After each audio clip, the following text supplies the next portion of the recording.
suis engagé en politique, il faut le souligner, en juin 2015, avec les Jeunes avec Macron et avec une envie de transformer et de changer notre pays. Ensuite, je me suis engagé au sein de La République En Marche, je suis devenu député, et donc avec cette envie d'apporter aussi ma pierre à l'édifice dans cette magnifique société.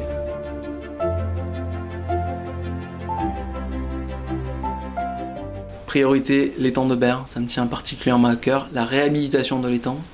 On a aussi un enjeu qui est considérable, c'est la revitalisation de la zone industrielle de la Hyundai-Basel.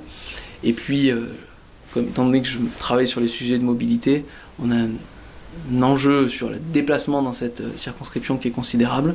Et donc depuis un an, je me bats pour que l'ensemble de ces sujets puissent être traités convenablement.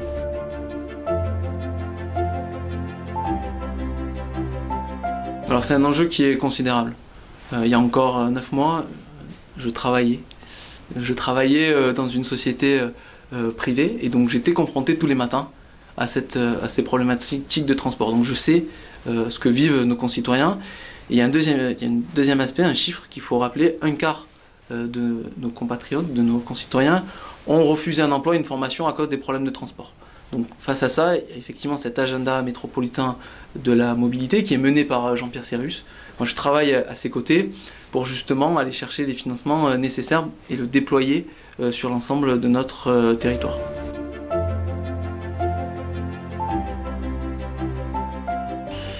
Il y a un certain nombre de mesures législatives qui sont ressorties de ces ateliers, et puis on a mis en place ce qu'on appelle le French Mobility, c'est des groupes de travail pour réfléchir sur des mesures qui sont d'ordre réglementaire, d'une part, et d'autre part on a lancé un appel à manifestation d'intérêt sur l'ensemble du territoire français, afin de mettre en avant ces collectivités qui veulent expérimenter des solutions innovantes. Mais il faut que cette innovation elle profite à tous et dans tous les territoires. La crainte que j'avais au départ, et on est arrivé à rééquilibrer un peu la donne, c'est que cette mobilité, elle ne profite qu'aux grandes villes. Or, l'enjeu, c'est que cette mobilité, cette innovation, elle profite à tous et dans tous les territoires, et en particulier dans ce qu'à Paris ils appellent des zones peu denses. Ces zones où on n'a aucun transport en commun qui passe, dans ces zones où en fin de compte, on a pour seul moyen de déplacement que sa voiture.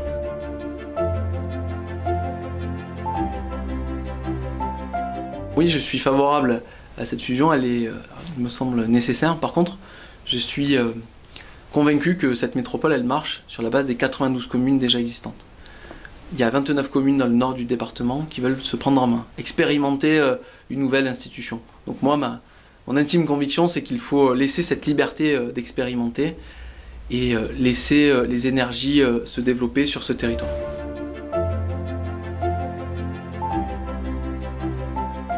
Je crois beaucoup en cette métropole, mais il faut retravailler notamment autour de ses compétences. Ma vision, c'est d'avoir un certain nombre de compétences de proximité redonnées aux communes, et puis que la métropole garde le développement économique, le transport, et bien entendu l'aménagement du territoire, l'environnement.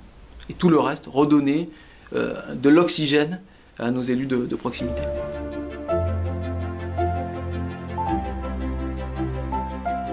Moi j'ai l'intime conviction qu'il faut que l'ensemble de nos concitoyens arrivent à comprendre ce qu'est la métropole. Il faut remettre le citoyen, le concitoyen au cœur même du fonctionnement de cette métropole et travailler avant tout sur un projet métropolitain qui parle à tous.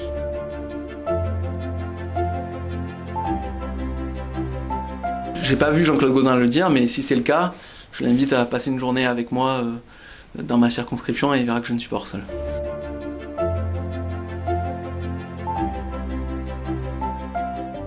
Le député n'est pas un élu local. C'est-à-dire que l'ensemble de notre travail, l'ensemble de nos missions sont réalisées au sein de l'Assemblée nationale et en commission. Donc nous, dans le cadre de cette réforme constitutionnelle, il va effectivement y avoir moins de députés. Mais à côté de ça, un gage, c'est un engagement, c'est d'avoir beaucoup plus de moyens pour travailler.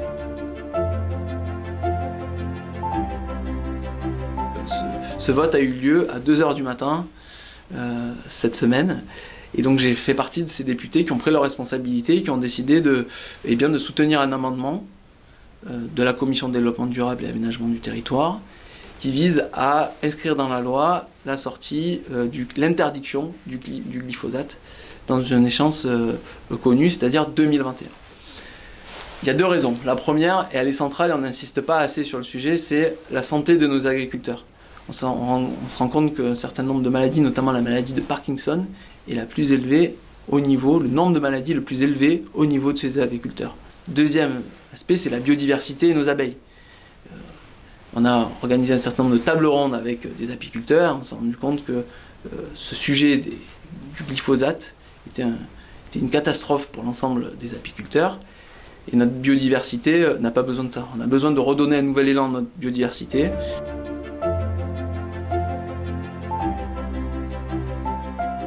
On est allé loin. Déjà, sur un point qui me semble essentiel, c'est-à-dire que dans la restauration collective, on puisse bien se fournir en produits locaux, en produits bio. Mais moi j'aurais aimé effectivement qu'on aille un peu plus loin, notamment sur le bien-être animal. Par contre, il y a des combats qu'on est arrivé à gagner, notamment l'étiquetage du miel. Puisque aujourd'hui, on a une problématique sur le sujet, c'est qu'il y a un manque de transparence en termes d'étiquetage du miel, donc on s'est battu, et on a gagné sur les arbitrages, puisque l'amendement a été accepté. Il y aura une meilleure transparence et un étiquetage beaucoup plus clair du miel, et en particulier de ces mélanges de miel qui nous viennent de l'Union européenne.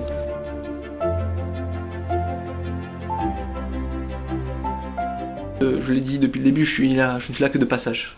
Donc moi, mon ambition, avant tout, c'est de travailler pour ma circonscription, travailler pour mettre en application le programme sur lequel j'ai été élu, c'est-à-dire le programme de la République En Marche, pour transformer ce pays, libérer les énergies, protéger ceux qui en ont le plus besoin et unir l'ensemble de nos concitoyens.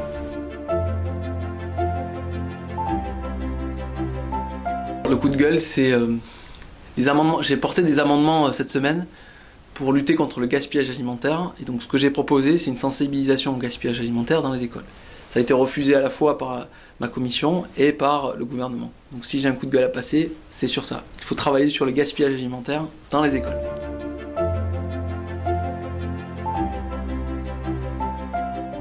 Le coup de cœur, c'est un an d'action. Un an d'action, un an de mandat, un an de plaisir.